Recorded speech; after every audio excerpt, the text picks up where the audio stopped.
Good day, people of the internet. This is GW2 Basics, and for this episode, we're going to be discussing how to farm globs of ectoplasm. So this is how I do it. There's probably better ways, but this is what I do. So you might be wondering, how do you get these globs of ectoplasm, or ectos? To do so, you have to salvage items that are level 68 or above, that are of rare quality or above rare quality, so rares or exotics. And rare items are going to be yellow, exotics are going to be orangish. And you might be wondering, what kind of salvage kit should you be using? I would suggest don't use anything except a mystic salvage kit, or the salvage kits you would want to use for ectoplasm harvesting are black lion salvage kits or mystic salvage kits. And mystic salvage kit is the equivalent of a master salvage kit, but a lot more charges. I would not suggest using the black lion salvage kits because they're very few, unless you're overflowing in those salvage kits. I would only use the black lion salvage kits for salvaging exotic items, because then you can get some dark matter off of it for crafting.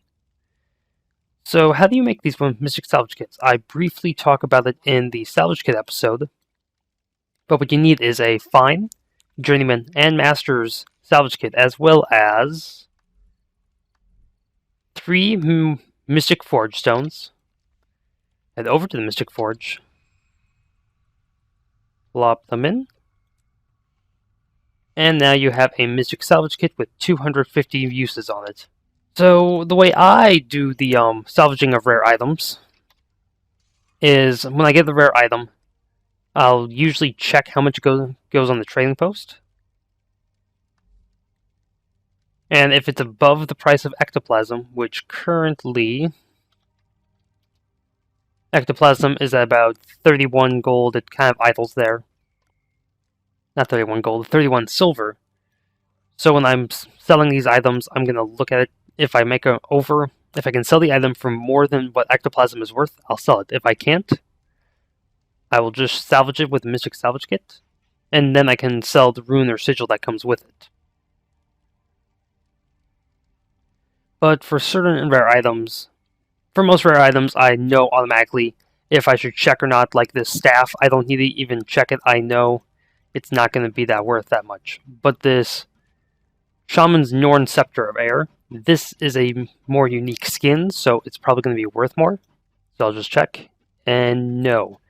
Even though this says 34.7, 34 silver and 57 copper, you still have to go for the fees, and even then, if it still was over the price of Ecto, I would still salvage this, because I like, one, skin, that's nice, but I like making a little more than just a couple silver off of selling these items.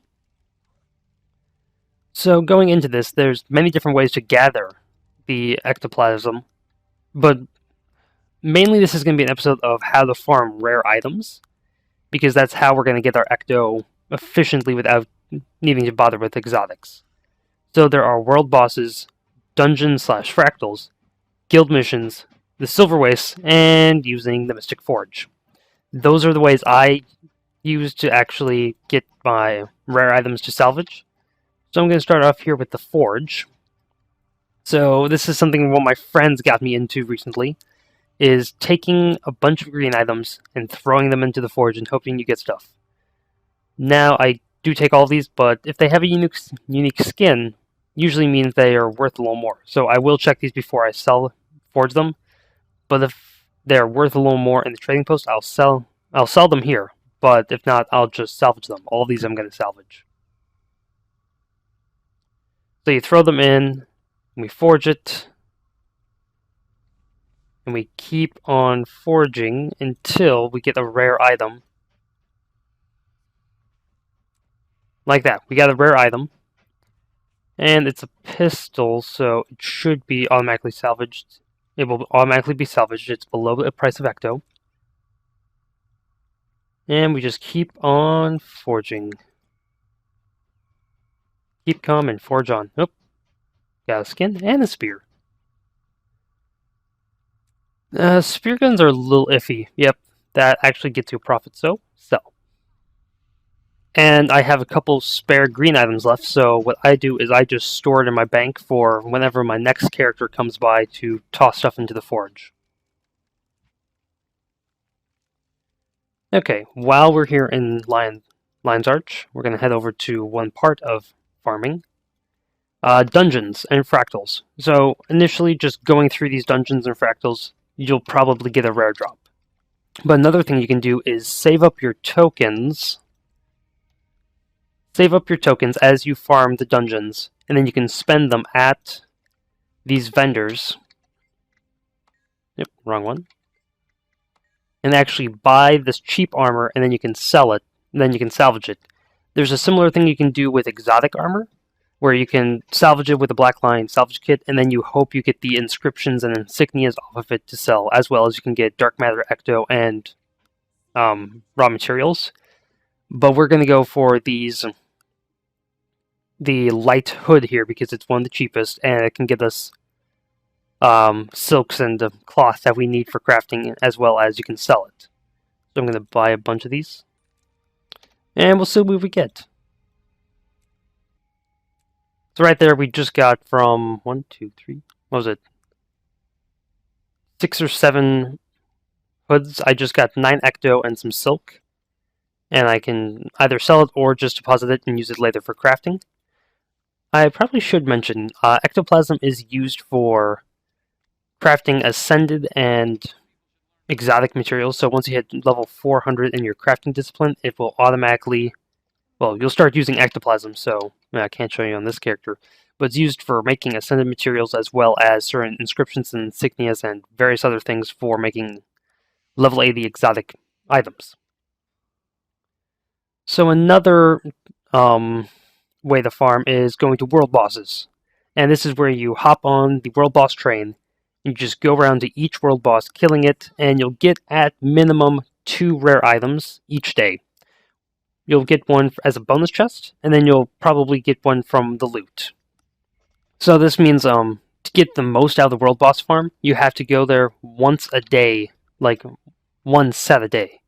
Because after that, you're going to have less likely a chance of getting rare items, as well as having the daily to actually kill world bosses as well is helpful, because then you get another rare item from the chest that you get. So there's a couple places where you can get the world boss timer. There's the GW2 wiki has a timer. Crap.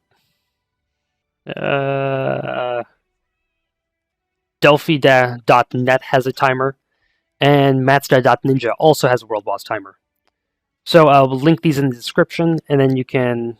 They're really good sites to actually have the timer going. And world boss rewards will reset every day when the daily timer resets for your dailies. Guild missions. Guild missions is a great way to get a guaranteed 8 rare items a week.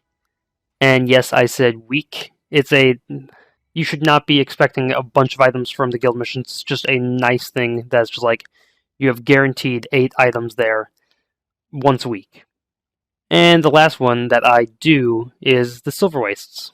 So the Silver Wastes is, you can do it in a couple ways. One, you can do a chest run through the Silver Waste, and then you can get items that way. The way I do it, one way I do it as well, is I do the jumping puzzle every single day. As you go along it, you run into about 4 chests, as well as the end chest has a good chance of giving you a rare item. I've actually gotten a couple exotics from that chest. If you're wanting to do that farm, it takes 10 minutes if you get used to the jumping puzzle. So do be aware of that. So that's it for this episode of Guild Wars 2 Basics. If you enjoyed the video, hit like, comment, subscribe, hit me up on the Twitters, and have a day.